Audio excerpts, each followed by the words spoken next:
Bonjour à tous et bienvenue à ce quatrième petit cours à distance de mon école Ma Baleine. Aujourd'hui, on va voir le deuxième chapitre qui concerne les baleines à bosse. On va découvrir un petit peu leur comportement. Avant de commencer, comme d'habitude, les deux petits exercices que l'on vous conseille de réaliser, vous pouvez les trouver sur notre site internet dans la rubrique Activités à imprimer. Alors c'est parti. On commence par l'alimentation. Si vous vous souvenez bien, la baleine à bosse, on a dit qu'elle n'avait pas de dents. On a dit que c'était un mysticète. Elle a donc des fanons. Voilà à quoi ressemble un fanon. Ce sont des poils qui sont accrochés sur sa mâchoire supérieure, en haut de sa bouche seulement. On le voit sur la photo. Et ça va lui permettre de filtrer sa nourriture. Pourquoi elle a besoin de ces fanons? Parce que la baleine, elle mange de toutes petites proies, des toutes petites crevettes que l'on appelle le krill, mais également de petits poissons. Comme c'est un grand animal qui mesure jusqu'à 18 mètres, elle ne va pas manger les poissons et les crevettes un par un. Elle va engouffrer une grande quantité d'eau dans sa bouche. C'est ce qu'on voit sur cette photo. On voit d'ailleurs que les plis sous sa gorge sont écartés pour lui permettre de faire entrer plein d'eau dans sa bouche. Quand sa bouche est pleine, elle va ensuite la refermer et avec sa langue, elle va pousser l'eau vers l'extérieur à travers les fanons. Toute l'eau va ressortir et qu'est-ce qui va rester coincé dedans? Les proies. Donc elle n'aura plus qu'à les avaler. Elle peut chasser sous l'eau, mais elle peut aussi chasser en remontant à la surface, comme sur cette photo. On voit d'ailleurs sur cette photo les tout petits poissons. Vous avez vu comme ils sont petits par rapport à elle. Donc effectivement, elle va en engloutir énormément. Elle peut manger jusqu'à 1 tonne de krill et de poissons par jour. Elle ne s'alimente pas dans les eaux chaudes. Ça se passe dans les eaux froides, vers le pôle nord ou vers le pôle sud. C'est là qu'elle va passer l'été pour s'alimenter. Quand elle vient dans les eaux chaudes, elle ne mange rien, elle va perdre jusqu'à 1/3 de sa masse. Alors par exemple, la baleine à bosse, ça fait à peu près 30 tonnes. Si elle perd 1/3 de sa masse, ça veut dire qu'elle perd 10 tonnes. Vous vous rendez compte? Quand elle vient dans les eaux chaudes, c'est ce qui nous intéresse, comment est-ce qu'on peut faire pour l'observer? Alors soit on prend un bateau spécialisé pour ça, soit on peut aussi essayer de l'observer depuis la terre. Et donc qu'est-ce qu'on va chercher? Par exemple, on va chercher le souffle. Sur cette photo, on voit le souffle de la baleine. Il peut monter jusqu'à 3 mètres de haut. Qu'est-ce que c'est le souffle? Attention, ce n'est pas de l'eau, c'est de l'air. Je vous rappelle qu'elle respire avec des poumons. Donc c'est l'air qui sort de ses poumons que l'on voit. Je suis d'accord, on le voit. Pourquoi on le voit? Parce que regardez sur son dos, il y a un petit peu d'eau. Donc forcément, quand elle va souffler, elle va projeter un petit peu l'eau qui est restée coincée par exemple sur ses évents. Il peut aussi y avoir une différence de température entre l'intérieur de son corps et l'extérieur. C'est pour ça qu'on va voir ce souffle. Donc ce souffle, il sort de ses évents. Les évents, ce sont les narines. Elle a 2 évents. Comme c'est un mysticète, elle a 2 évents. On les voit bien sur cette photo. Donc en haut à gauche, elle est sous l'eau, donc les évents sont fermés pour empêcher l'eau de rentrer à l'intérieur. Alors qu'en haut à droite, on voit les évents qui sont ouverts. Elle est en train d'inspirer. La baleine, elle va avoir des apnées assez courtes, entre 3 et 10 minutes, maximum 30 minutes. Et elle va descendre jusqu'à une centaine de mètres sous l'eau. Là, c'est une petite vidéo pour vous montrer à quoi ressemble le souffle de la baleine.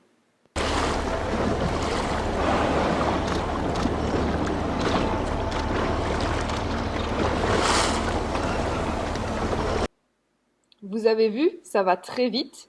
Elle remonte à la surface, elle souffle un grand coup, inspire et replonge sous la surface. Toujours en surface, elle peut faire ce qu'on appelle des ruades, c'est-à-dire qu'elle va claquer sa nageoire caudale, la queue, sur la surface de l'eau. Alors là, vous reconnaissez l'île derrière? C'est la Désirade. Regardez ce qui se passe devant la Désirade.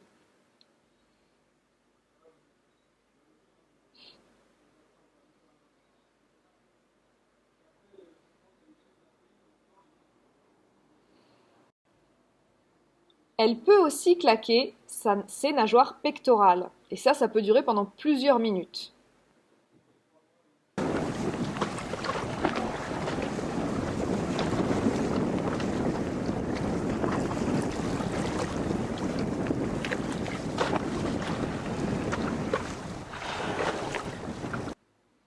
On dirait un peu qu'elle fait coucou. Vous avez peut-être aussi remarqué qu'on voit un bout de sa nageoire caudale derrière. En fait, elle s'est mise sur le côté et elle claque sa nageoire pectorale sur la surface.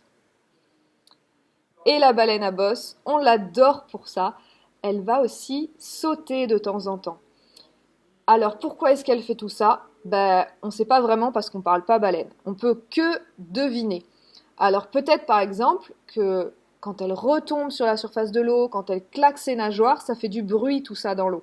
Donc ça sert peut-être à communiquer avec d'autres cétacés ou d'autres animaux par exemple. Ça peut aussi lui servir à marquer son territoire, à se défendre peut-être, à se déparasiter. Rappelez-vous, on a vu qu'elle avait des parasites sur son corps. Et puis aussi tout simplement peut-être pour jouer, pour s'amuser. Alors là, on va la voir sauter en direct.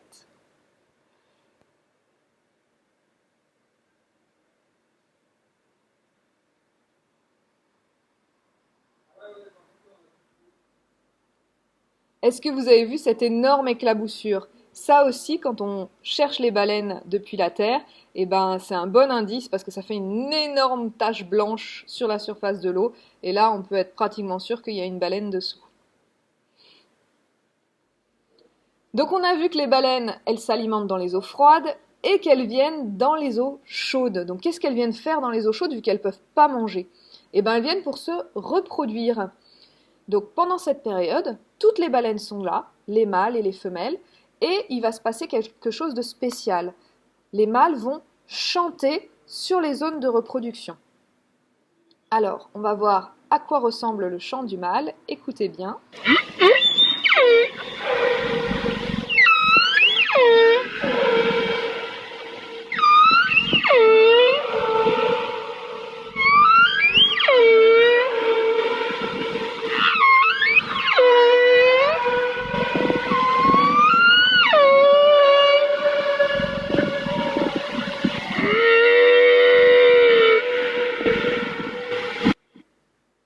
Alors, ce drôle de chant, on peut l'entendre entre janvier et mai dans la Caraïbe.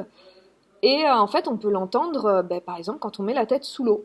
Si la baleine est assez proche, on peut même, certaines personnes m'ont déjà dit qu'ils l'avaient entendu à la plage en mettant la tête sous l'eau. Bon, normalement, il faut quand même être un peu plus profond. Donc, par exemple, souvent, les plongeurs entendent ce chant. Donc pas besoin d'un appareil spécial, là on a juste plongé un micro étanche dans l'eau pour faire l'enregistrement. Donc sur la zone de reproduction, à un moment donné il y a un accouplement entre les femelles et les mâles. Et donc derrière, la femelle va être enceinte, elle va garder son petit pendant 12 mois dans son ventre. Donc elle ne va pas rester tranquillement en Guadeloupe à attendre que son petit arrive, il va falloir qu'elle fasse la migration jusque dans les eaux froides. Elle va s'alimenter, se gaver, et elle reviendra l'année suivante pour mettre au monde son petit. Donc 1 an après, le petit va sortir. Il va sortir comme pour le cachalot, la queue en premier. Il ne sait pas trop bien nager, donc sa maman va le mettre sur son museau et va le remonter à la surface pour l'aider à respirer. Une fois qu'il a bien respiré, qu'il s'est habitué à ses nageoires, il va aller sous le ventre de sa maman pour boire le lait. Rappelez-vous, c'est un mammifère. Il va boire beaucoup de lait. Le lait, il est très riche. Il va prendre 60 à 80 kilos par jour, le baleineau. Donc, il va grossir très vite. Et puis, il ne va pas rester tranquille à se reposer dans les bras de sa maman. Non, elle va lui apprendre beaucoup de choses. Ils vont nager, ils vont faire des apnées de plus en plus longues, ils vont sauter, etc. En fait, elle le prépare à son retour vers les eaux froides. Rappelez-vous, elle, la maman, elle ne mange pas, alors qu'elle pourtant elle est en train d'allaiter son petit. Donc il faut que pour elle ça aille le plus vite possible. Une fois que le petit est prêt, ils prendront tous les deux la route des eaux froides, donc en ce qui nous concerne nous la Caraïbe vers le pôle nord, pour s'alimenter. De quoi déjà? De poissons et de petits crevette qu'on appelle le krill.